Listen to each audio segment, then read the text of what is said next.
கொங்கு மக்களே, சின்மயியின் இசை மலையில் நனைய தயாராகுங்கள். கார்த்திபுரம், நீலாம்பூர், கோயம்புத்தூர் மே 16. Book your tickets only at www.41sounds.com. தொகுதி மறுவரையை ஏற்கனவே நம்ம எதிர்த்திருந்தோம். இப்போ 5 மாநில தேர்தல்கள் நடக்கிற சமயத்துல இப்போ அவசரமா இன்னைக்கு பார்லிமெண்ட்ல அதை எடுத்துட்டு வராங்க.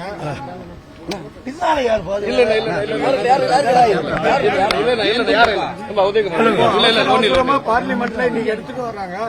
இந்த எலெக்ஷன் டைம்ல அதை எடுத்துட்டு வர்றது அவசியமா? ஏற்கனவே எதிர்ப்பு தெரிவிச்சிட்டு அதுக்கு அந்த கேள்வியை நீங்க அவங்களுக்கு கேட்கணும். அவசியமான இப்ப எடுத்த அவசியமான அவங்களுக்கு கேட்கணும். அதே போல அனைத்து எதிர்கட்சிகளும் இதுக்கு எதிர்ப்பு தெரிவிக்கும் போது அதிமுக தற்பொழுது வரை மௌனம் சாதிச்சுட்டே வராங்களே சார். அவங்க வலையில மாட்டிக்கிட்டு இருக்காங்க. பாஜக வலையில் அதிமுக மாட்டின்னு சொன்னீங்க. பாஜக வலையில் அவங்க கொண்டிருக்காங்க. நேற்று கட்சியை ஆரம்பிச்ச விஜய் கூட இதுக்கு கடும் கண்டனம் தெரிவிச்சிருக்காரு. உடனடியா திரும்ப பெறணும், தமிழர்களை வஞ்சிக்க கூடாதுன்னு எல்லா குரல்களும் ஓங்கி ஒரே மாதிரி ஒலிக்குது.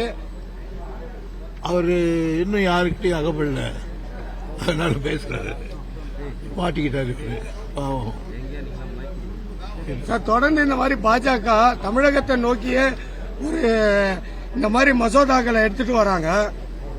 அதாவது இதனுடைய உள்நோக்கம் என்னன்னா, எந்த மாநிலத்தினுடைய தயவில்லாமல் சட்டங்களை இயற்றவும் திட்டங்களை நடைமுறைப்படுத்தவும் மத்திய சர்க்கார் தான் நினைத்து செய்யணும்.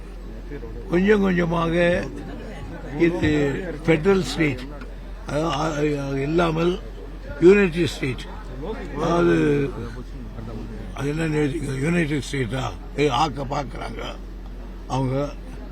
அதனால ஜனநாயகத்தை குடி தோண்டி போச்சுட்டு சர்வாதிகாரியா இருக்கிறது பாக்குறாங்க. அதாவது இப்ப தொகுதி மறுவரை மூலமா யாருடைய தயவும் இல்லாத மத்திய அரசு தாராளமா ஆளலான்ற உத்தரப்பிரதேசத்தில் எல்லாமே. அப்படி வந்தா மக்களுடைய நிலைமை என்ன சார் ஆகும்?